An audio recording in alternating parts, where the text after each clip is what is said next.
Slime, the Wonderful World of Mucus. Chapter 1. We love slime. Who likes slime? Everybody! Slime is a wonderful thing. You can pull it, you can push it. You can put your fingers into it. It's lots of fun to play with. You can even make your own slime at home. Here's how. You need white glue, water, borax powder, you can buy this in a grocery store, 2 plastic cups. Fill the first cup with water.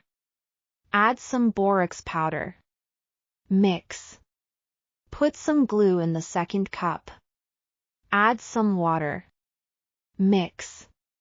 Now take a little of the mix from the first cup and add it to the second cup. Mix well. Wait 30 seconds. Excellent! You have slime. Adults like slime, too. A British TV show called Tis was put people in a glass box and threw slime all over them. The people watching TV loved it. We like eating slimy things, too. Think of sea animals like oysters. Some people eat uncooked oysters, and they feel very slimy in your mouth. The French are famous for cooking slimy animals like snails, and they like frogs' legs, too. Then there's okra, a green vegetable from Asia and Africa. It gets slimy when you cook it because it has mucilage inside it, a mix of protein and sugar. Mucilage is plant slime. Mucus is animal slime. Chapter 2. Is that water? No, it's snot. You feel bad. You sneeze a lot. You have a cold. Having a cold means one thing for certain, snot. What is snot? Is it water that comes out of your nose? No, it's mucus. You can't feel it, but your body is making mucus all the time. Inside your nose, there are small hairs. Every time you breathe in, these hairs catch dirt and germs and stop them from going into your body. But sometimes, the germs get through and grow, and you get a cold. The cold makes the skin on the inside of your nose swell. At the same time, your body makes more mucus to wash the germs away. This mucus mixes with dirt and germs and becomes snot. We all have mucus running between our noses and throats, and that's nothing to worry about. It means our bodies are working correctly. But snot can be nasty. It is thicker than mucus. That's why it's more difficult for you to breathe when you have a cold. What should we do when we have snot in our noses? First of all, look at the color. Does it have any color at all? No? Then that's good. You're normal and healthy. Yellow or green snot isn't so good. Your body is fighting germs, and when it is fighting, snot changes color. The best thing to do now is to blow your nose. Not everyone does, though. Some people put a finger up their nose and pull snot out. It's called picking your nose. Don't pick your nose in front of other people. It's not polite. In the 1920s, a company called Kimberly-Clark started making things called facial tissues. They were small pieces of soft paper for women to take off their makeup. They called them Kleenex.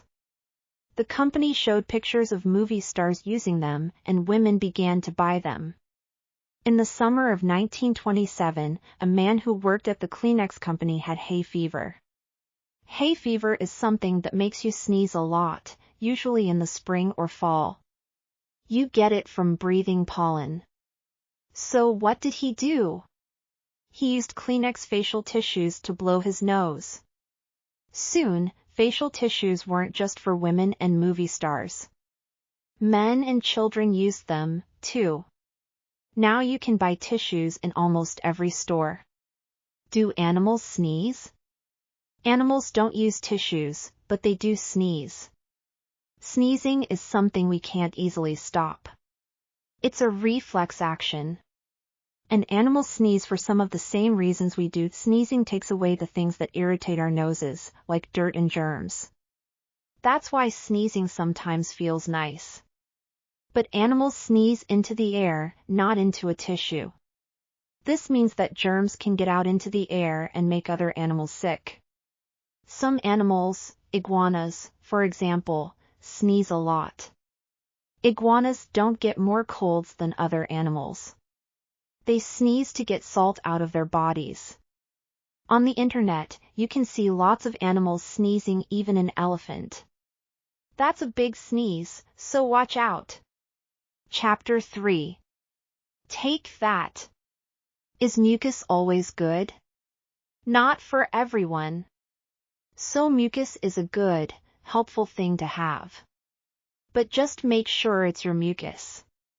Many animals have poisonous mucus. They use this mucus to scare other animals away and often to kill them. Take the Spanish dancer sea slug, for example. Its colorful skin has a nasty taste because it's full of poisonous mucus. It gets the poison from the plants and sea animals it eats. The poison comes out through its skin as slime and kills any predator stupid enough to bite it. Another colorful animal is the poison dart frog. It comes from Central and South America. These frogs probably get poison from some of the insects they eat. The poison goes into the mucus on the frog's skin. It's one of the most dangerous animals in the world. Touch a poison dart frog with your fingers and you might soon be dead. Why are these frogs called poison dart frogs? A dart is a thing with a sharp end. You can throw it. Many years ago, some people living in South America took poison from the slime on frogs and put it on the end of a dart. Then, they threw the dart at people from other groups to kill them. The poison from just one frog can kill 10 people. Look at this beautiful animal. It's a skunk from North America. Skunks have an interesting way of using mucus. But don't get too near one. Under the tail is mucus. And not just normal mucus. This is smelly mucus. It smells like a mix of all the bad things you can think of. A scared skunk lifts its tail and sprays the mucus all over its predator. Usually, the skunk sprays its mucus towards the predator's face. The smell from the mucus makes the predator run away fast.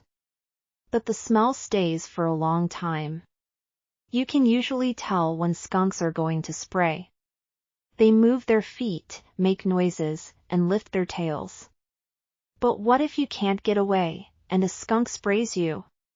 What can you do about that smell on your clothes and on your skin? It isn't easy to get rid of it. Some people say you should take a bath in tomato juice. Actually, that doesn't really work. The smell of the juice just covers the smell of skunk mucus for a short time. For your skin, wash a lot with strong soap. For your clothes, you need to go to a store and buy a really strong laundry detergent. Chapter 4. No spitting on the sidewalk. Another important slime comes from your mouth. Babies drool because they can't keep saliva in their mouths. Saliva is 99% water and 1% mucus. A healthy person makes between 1 and 2 liters of saliva every 24 hours. Saliva makes your food wet so it's easier to eat. It also helps break food down before it goes down your throat to your stomach. And saliva is good at fighting germs, too. Children and adults have a reflex that stops us from drooling, but babies don't. Babies' teeth start pushing through the gums at about 6 to 12 months, and that hurts. Wet gums don't hurt as much as dry gums. So babies make a lot of saliva to keep their gums wet. That's why babies often have drool running down their chins. Saliva is a good thing. We need it. But it's not good to spit out your saliva in public. More than 100 years ago, people often got sick and died from a bad disease called tuberculosis. People caught tuberculosis from other people's saliva. So in 1896, New York City made a law to stop people from spitting in the street. Today, you still can't spit in many places in New York. However, people do it, and nothing usually happens to them. In Singapore, it's different. There, they also have a law that says people can't spit in public. But if a police officer in Singapore sees you spitting, you will have to pay a lot of money. Animals have saliva, too. But animals have more ways of using it than we do. Some birds called swifts use saliva to build their nests. It takes the birds 25 to 30 days to build a nest. And then guess what happens? Some people eat the nests because they believe eating them makes you healthy. They make soup from the birds' nests. It's easy, and it's slimy. You heat the nest in water, and the bird's mucus goes slimy. Even 1,000 years ago, people in China made bird's nest soup. Today, a bowl of it costs a lot of money, as much as $100. It's one of the most expensive foods in the world. You really don't want to go near a Komodo dragon or its saliva. These very large lizards live on islands in Indonesia and are very dangerous predators. They're usually bigger, heavier, and stronger than a person. They eat a lot, and they often eat animals that are bigger than them. They kill animals, and sometimes they even kill people. How do they do it? With their really nasty saliva. The saliva of Komodo dragons is full of bad bacteria. More than 50 kinds of bacteria live in their mouths. But that's not all. Now people think that Komodo dragons also make poison inside their mouths. Bad bacteria plus poisonous saliva equals trouble. Chapter 5. What do you think? Is it sometimes all right to spit? Is it okay to pick your nose when nobody's looking? So, mucus or slime is often a very good thing. We need it to live. It helps us stay healthy, it helps us eat, we can make things with it, and we're even born in it. But don't forget that mucus can be dangerous. It can be bad for us. It can even kill us. And it's often nasty. People from different countries have different ideas about mucus. What's okay and not okay in your country? Hope you have enjoyed the story. Subscribe to find more fascinating and exciting stories.